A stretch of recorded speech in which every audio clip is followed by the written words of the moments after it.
आज मैं आपके लिए बीफ कढ़ाई की बड़ी शानदार रेसिपी लेके आई हूँ। आइए देखते हैं इसे हमने कैसे तैयार किया है।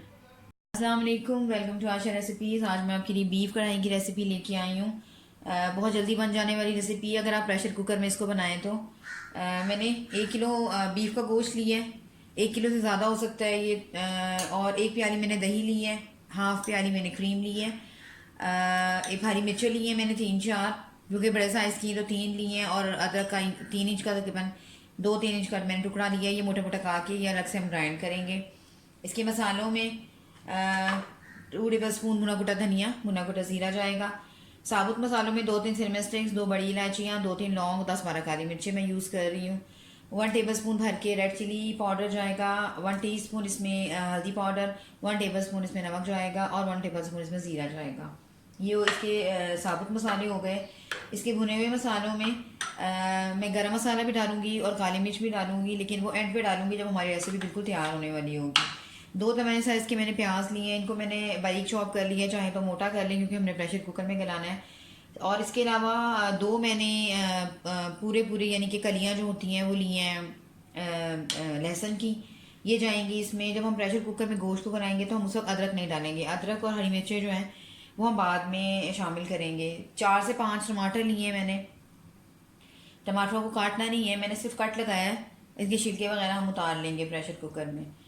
तो आइए शुरू करते हैं बिस्मिल्लाहिर्रहमानिर्रहीम से। इसके अलावा मैं इसको बनास्पति घी में बना रही हूँ, आप चाहें तो ऑयल में बना सकते हैं। इसके अलावा इसका जायका और इन्हेंस करने के लिए मैं एक और चीज़ है जो एंड में डालूंगी। आइए शुरू करते हैं अपनी रेसिपी। करते हैं बिस्मिल्लाहिर्रहमानिर्रहीम से। प्रेशर कुकर मैंने ले लिया है। तकरीबन 1 किलो बीफ है या थोड़ा सा ज़्यादा होगा। 1 किलो बीफ से 1 किलो से ज़्यादा होगा थोड़ा सा। तो मैंने तकरीबन आधा किलो पानी लिया है। बीफ जो है बटन से ज़्यादा टाइम लेता है। तो सबसे पहले गोश्त डाल दें।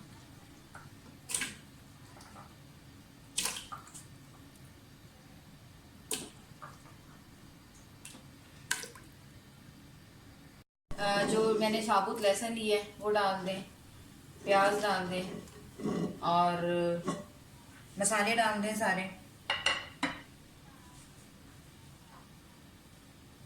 साबुत और पिसे हुए मसाले जो हमने लिए हैं, काली मिर्च और गरम मसाला के अलावा ये डाल दें। और टमाटर हम ऊपर डालेंगे। तकरीबन मैं 35 मिनट की से 40 मिनट की सीटी लगाऊंगी और जो है ये चीज़ें हमारी गल जाएंगी। तो सीटी लगाते हैं। बीफ का जो गोश्त था वो प्रेशर कुकर में अच्छी तरह से गल गया है। आप देख सकते हैं मैंने दूसरे बर्तन में इसको कन्वर्ट कर लिया है।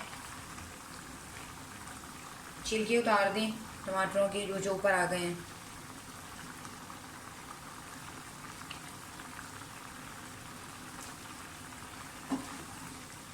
इसी तरह से सारे छिलके उतार लें और गूदा जो है वो रहने दें।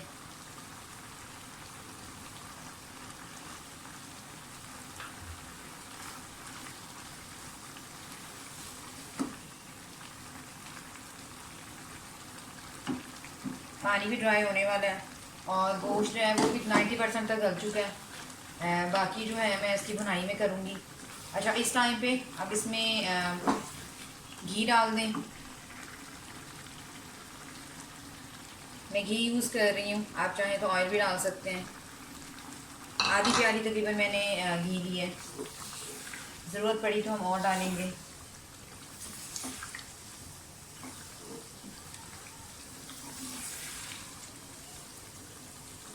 जैसे जैसे आपको छिलके नज़र आते जाएं उतारते जाएं।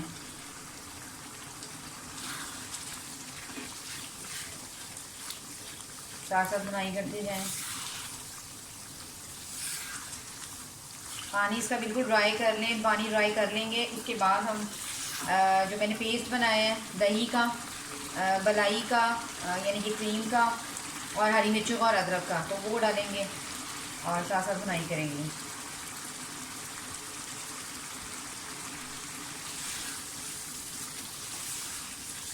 हरी मिर्ची और अदरक जो बाद में डालने से बहुत ज़्यादा अच्छा जायका आता है इसका।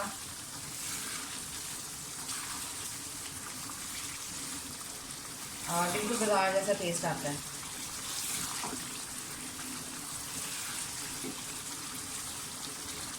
पानी तकरीबन ड्राई हो गया। अब जो मैंने सारी चीज़ों का पेस्ट बनाया है वो डाल दें और पकने दें।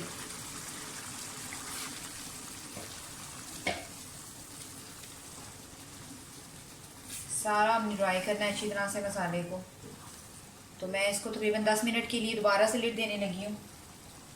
ये क्रीम दही वगैरह जो है, इसका पानी जो है अच्छी तरह से ड्राई हो जाएगा। 10 मिनट हो गए, इसको चेक कर लेते हैं।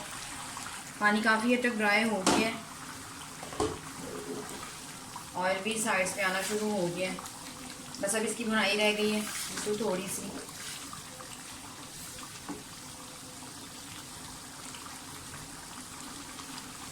थोड़ा सा धनिया डाल दें, अदरक डाल दें और हरी मिर्चें डाल दें। और इस टाइम पे अब मैं इसमें गरम मसाला और काली मिर्च डालूंगी।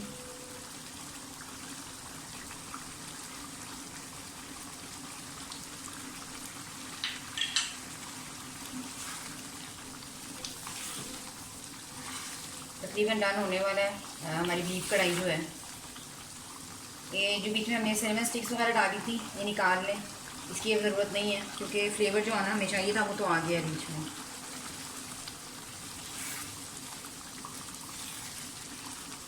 बहुत ज़बरदस्त, बहुत मज़े की हमारी बीफ कढ़ाई तैयार हो गई है। बस इसको ऑयल पर आ लेने दें अच्छी तरह से, फ्लेम हल्की कर दें। आप देख सकते हैं कितना प्यारा कलर आया है हमारी कढ़ाई का। अब इस टाइम पे मैं इसको 5 मिनट के लिए दम पे रखूँगी और जायके को और ज़्यादा थोड़ा इन्हेंस करने के लिए बटर डाल दें, चाहे तो देसी घी के 2 चम्मच डाल दें। मैं बटर डाल रही हूँ। 5 मिनट के लिए इसको दम पे रख लूँगी और फिर आपको डिश आउट करके दिखाती हूँ। 5 मिनट हो गए, मैं उतार के देखती हूँ लिड। कढ़ाई मेरी ज़बरदस्त रेडी हो गई है, मक्खन का फ्लेवर शामिल हो गया है। अगर मैं ना भी डालती तब भी ये बहुत शानदार रेसिपी हमारी तैयार हुई है। उम्मीद करती हूँ इस मेरी आज की रेसिपी आपको पसंद आएगी। अगर आपको मेरी रेसिपीज़ पसंद आ रही हैं तो प्लीज़ मेरे चैनल आशा रेसिपीज़ को सब्सक्राइब कीजिए, लाइक कीजिए, शेयर कीजिए और कमेंट्स भी दीजिए। मैं इसे डिश आउट करके आपको दिखाती हूँ। अगले रेसिपी तक के लिए अल्लाह हाफ़िज़।